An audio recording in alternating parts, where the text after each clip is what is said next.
இந்த அடியானை நான் சந்திக்கும் பொழுது அவன் எந்த பாவமும் இல்லாத நிலையில் அவன் என்னை சந்திக்க வேண்டும் என்று அல்லாஹ் தஆலா நம்மில் ஒருவரை முடிவு செய்தான் என்று வைத்துக் கொள்ளுங்களேன். அதற்கு அல்லாஹ் செய்வது என்ன தெரியுமா?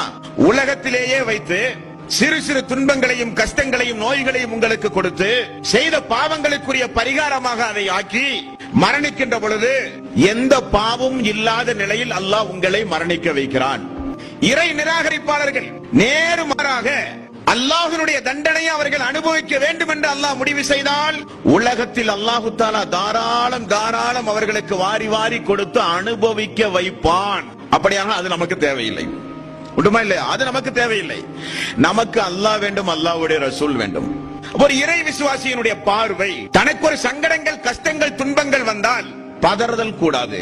அல்லாஹ்வை தப்பும் தவறுமாக எண்ணுதல் கூடாது.